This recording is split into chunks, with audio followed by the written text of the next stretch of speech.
읽겠습니다. 사도행전 27장 22절에서 26절입니다. 한 절씩 교독합니다. 내가 너희를 권하노니 이제는 안심하라. 너희 중 아무도 생명에는 아무런 손상이 없겠고 오직 배뿐이리라. 내가 속한 바 곧 내가 섬기는 하나님의 사자가 어젯밤에 내 곁에 서서 말하되 바울아, 두려워하지 말라.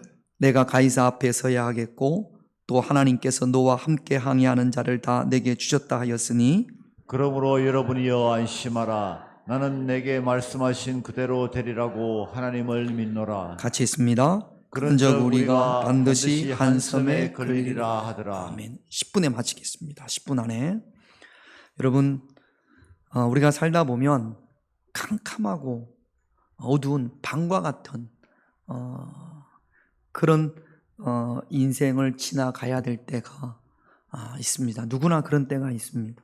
아마 나는 지금까지 그런 때가 한 번도 없었어 라고 하시는 분도 있을 수 있습니다. 그러나 예외 없이 어둡고 캄캄한 죽음이라는 그 과정을 우리가 지나가야 합니다. 그럴 때 누군가 나와 함께 해주시는 분이 있다면 얼마나 큰 힘이 되겠습니까? 바울은 큰 풍랑을 만났어요. 근데 바울은 하나님이 자신과 함께 하고 있음을, 함께 하심을 확신하고 있었습니다. 같은 시간에, 같은 바다에서 같은 배를 타고 같은 풍랑을 만났는데 그 배 안에 하나님이 함께 하심을 믿는 바울과 그렇지 못한 사람들의 반응이 완전히 달랐습니다. 어떻습니까? 하나님이 여러분과 함께 하십니까? 또는 하나님이 여러분과 함께 하시기를 원하십니까? 하나님은 어떤 분과 함께 하시느냐? 세 가지를 말씀을 드릴게요. 첫째, 따라합시다. 하나님의 음성을 듣는 사람. 바울은요, 풍랑 가운데서 하나님의 음성을 듣습니다. 두려워하지 마라. 내가 너와 함께 하겠다. 우리는요, 하나님의 음성을 듣는 삶을 살아야 합니다. 여러분, 세상에 소리가 많잖아요. 근데 세상의 소리도 어떤 귀는 듣고 어떤 귀는 듣지 못합니다. 여러분, 똑같은 시간에 제가 말씀을 드려도 어떤 사람은 제가 여러분들한테 하나님 말씀을 전하는 것을 듣는 사람이 있고 이 자리에 앉아 있으면서도 듣지 않는 사람이 있습니다. 우리 아이들이 어릴 때 텔레토비, 아이들 좋아하는 그 프로그램이 있었어요. 그거 TV 앞에서 이렇게 앉아 있으면 쟤들 엄마가 밥 먹어라, 뭐 해라 이런 이야기를 해도 듣지를 못합니다. 그거 보느라고. 그러니까 여러분, 우리가 귀를 가지고 있다고 해서 세상의 모든 소리를 듣는 건 아니에요. 우리 믿는 사람은 반드시 하나님의 음성을 들어야 됩니다. 근데 하나님은 영적인 분인데 어떻게 하나님의 음성을 들을 수 있습니까? 하나님의 음성은 영적인 귀를 가져야 하나님의 음성을 들을 수 있습니다. 성경을 통해서 하나님의 음성을 듣고 말씀을 통해서 하나님의 음성을 듣고 기도를 통해서 하나님의 음성을 듣고 때로는 찬양을 통해서 하나님의 음성을 듣습니다. 아까 우리 장로님도 기도하시다가 또는 꿈꾸면서 하나님의 음성을 들었다고 하지 않습니까? 하나님의 음성은 귀로 아무개 야야야야 하는 것보다는 그 음성을 통해서 하나님의 뜻을 깨닫는 겁니다. 저희 어머니는 경상도 분이라 한 번도 저에게 제가 기억하기로 또 좀 강하신 분이고 그래서 그랬는지 제가 기억하기로 한 번도 누구야 아들아 사랑한다 이런 말씀을 하신 적이 제가 기억할 때는 한 번도 없는 것 같아요. 그러면 저희 어머니가 저를 사랑하지 않느냐? 아닙니다. 과거를 되돌아보면 순간순간마다 저희 어머니가 저를 사랑하고 계셨음에 메시지들이 얼마나 많은지 몰라요. 작은 행동 하나에 거기에 아들아 내가 너를 사랑한다 라는 그 메시지가 그런 저희 어머니의 마음이 담겨져 있습니다. 제가 그걸 알거든요. 사랑한다고 말하지 않더라도 하나님의 음성은 깨닫는 겁니다. 이게 하나님의 뜻이구나.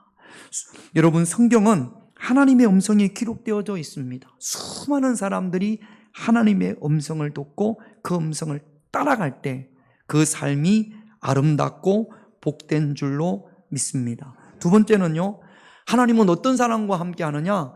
하나님의 평안을 소유한 사람. 따라합시다. 하나님의 평안을 소유한 사람. 막 풍랑이 치는데 성경에 보니까 276명이 그 배 안에 타고 있었답니다. 그런데 바울이 죄수거든요. 죄수의 신분입니다. 어찌 보면 그 배 안에서 가장 낮은 신분이에요. 죄수니까. 그런데 바울이 많은 사람들을 향해서 뭐라고 그러냐면, 여러분 안심하십시오. 안심하라고 이야기하는 것은 바울 안에 무엇이 있기 때문에, 평안이 있기 때문에 그렇습니다. 예수님께서 그런 말, 빌립보서 4장에 보면 그런 말씀이 있어요. 그리하면 모든 지각에 뛰어난 하나님의 평강이 그리스도 예수 안에서 너희 마음과 생각을 지키시리라. 여러분, 우리 마음이 막 불안할 때가 있습니다. 두려울 때가 있습니다. TV에 보니까 자기 장모를 두들겨 패가지고 장모를 죽였어요. 그리고는 가방에 넣어서 딸하고 같이 그 가방을 버렸습니다. 세상에 어떻게 이런 일이 있을 수 있을까? 누구를 믿고 살아야 됩니까? 아들이 부모를 죽이는 경우도 있고 너무너무 끔찍한 일들이 많습니다. 믿을 사람이 아무도 없어요. 거기에다가 대전에서는 또 늑대가 탈출을 해가지고 그 주변에 사는 사람들이 밖에를 못 나갈 정도. 여러분, 우리 마음이 풍랑을 만나면 불안하지 않을 수밖에 없어요. 그렇지 않다, 괜찮아 한다고 되는 게 아니에요. 하나님께서 평강을 주셔야 됩니다.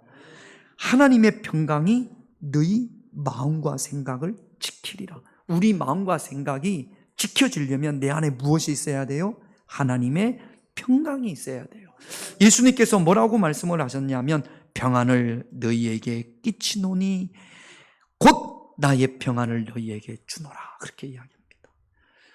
예수님께서 내가 주는 평안은 세상에 주는 평안과 같지 않다. 여러분, 평안이라는 이야기를 하면 여러분들 가운데 돈이 있으면 평안하지, 권력이 있으면 평안하지, 잠깐 평안할 수 있습니다. 여러분, 로또 복권 30억, 100억 됐다고 합시다. 얼마나 좋습니까? 근데 100억이 생기잖아요?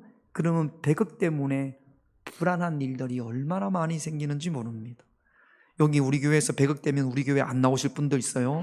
혹시 나한테 돈 달라고 할까봐. 진짜로 그런 일이 생기면요, 100억을 생기면 여기저기서 돈 달라고 하고 사기꾼도 많고 얼마나 불안한지 모른답니다. 권력, 여러분, 우리나라에 막강한 권력을 가지고 있었던 대통령들이 있잖아요. 근데 그들이 그 권력을 지키기 위해서 또 얼마나 불법을 자행했는지 모릅니다. 불안하니까요. 세상의 권력은 우리에게 영원한 평안을 줄 수 없어요. 그러나 예수님이 주시는 평안은 폭풍우 속에서도 고물을 베고 주무실 수 있는 절대 평안입니다. 평안은 하나님이 주시는 거예요. 어떤 상황, 어떤 환경, 질병의 고통 가운데, 가난의 고통 가운데, 실패의 고통 가운데에서도 주님이 주시는 평안을 가지고 있는 사람들은 흔들리지 않습니다. 바울이 그랬고 스데반이 그랬습니다. 그런 평안이 저와 여러분들에게 있으시기를, 그 평안을 소유한 사람들과 하나님께서 함께 하시는 줄로 믿습니다. 세 번째는요, 어떤 사람과 하나님이 함께 하시느냐? 따라합시다. 사명이 있는 사람. 오래전에 죽음의 수용소에서라는 책을 읽어본 적이 있습니다. 유대인이었던 빅터 프랭크라는 사람이 유대인이었기 때문에 나치에 의해서 그 유명한 아우슈비츠 수용소에 잡혀가게 됐습니다. 수많은 유대인들이 그곳에서 가스실에서 끌려가서 죽었습니다. 아침마다 가스실에 갈 사람들을 고릅니다. 유대인 나치 그 병사들이 와서 줄을 쫙 세워놓고, 자, 저 보세요. 눈이 흐리멍텅한 사람, 비실비실한 사람, 뭔가 힘없게 생긴 사람. 왜? 일을 못하니까. 조금만 아프잖아요? 그러면 가스실로. 연약하잖아요? 가스실로. 그래서 거기 잡힌 유대인들은 거의 소망이 없고 희망이 없으니까 그냥 쭉 늘어져서 죽으면 죽어야지. 그리고는 수없이 많은 사람들이 가스실로 갔답니다. 그런데 이 프랭클은요, 지금 여기에서 있었던 일, 이 사람이 정신과 의사이고 심리학자예요. 지금 여기에서 있었던 일을 세상에 알려야겠다. 자기가 이곳에서 살아야 될 의미가 생겼어요. 나는 살아야 돼. 살아서 이 일을 세상에 알려야 돼. 그래서 아침 일찍 일어나가지고 병을 깨서 그 깨진 병 조각으로 수염을 깎았답니다. 병 조각으로 어떻게 수염을 깎겠어요? 근데 수염을 깎으면 여기가 새파래서 건강하게 보인답니다. 그리고 머리도 쫙 단정히 하고 할 수 있는 대로 단정히 해서, 그래서 야 나와! 그래서 가스실로 가지 않게 하기 위해, 안 가기 위해서 최선을 다했다라는 거죠. 살았습니다. 이분이 살아서 아우슈비츠에서 있었던 일을 세상에 알리고, 정신과 의사잖아요. 이분이 만든 정신과 치료법 가운데 하나가 의미요법입니다. 그런 정신과 치료법을 이분이 논문으로 해서 개발하기도 했습니다. 우리 믿는 사람은, 이 사람은 의지로 내가 살아야겠다, 내가 살 의미가 있어, 강력한 의미를, 삶의 의미를 부여해 살았지 않습니까? 우리는 그거하고 달라요. 바울이 거대한 폭풍우에서 살 수밖에 없었던 이유는 하나님이 바울을 필요로 하셨어요. 하나님께서 바울을 통해서 하시고자 하는 일이 있었습니다. 그게 뭐냐면 우리가 말하는 소위 사명, 꿈, 비전입니다. 하나님이 나를 통해서 하시고자 하는 일. 하나님이 나를 통해서 하시고자 하는 일이 있는 사람은 질병이 걸려도 죽지 않습니다. 폭풍우에서도 죽지 않습니다. 왜냐하면 하나님께서 그를 쓰시고자 하기 때문에. 그래서 우리는 사명을 가지고 있어야 되고, 꿈이 있어야 되고, 비전이 있어야 될 줄로 믿습니다. 사명이 있는 사람, 주님이 나를 통해서 하시고자 하는 그것이 무엇인지 알고 그것을 감당하려고 하는 사람, 그들과 하나님께서 함께 하시는 줄로 믿습니다. 하나님이 누구와 함께 하십니까? 하나님의 음성을 듣는 귀를 가지고 있는 사람. 하나님이 누구와 함께 하십니까? 하나님이 주시는 평안의 복을 소유하고 있는 사람. 하나님이 누구와 함께 하십니까? 하나님이 주신 비전과 꿈과 사명을 위해 살아가는 사람. 여러분, 하나님이 주신 비전이라고 그러면 우리가 뭐 대단한 것만이라고 생각하지 마세요. 이 교회에서 내가 무엇을, 하나님께서 원하시는 것이 무엇일까? 내 가정에서 주님께서 기뻐하는 것이 무엇일까? 여러분들이 할 수 있는 그 환경 가운데서 하나님께서 내게 원하시는 것이 무엇일까?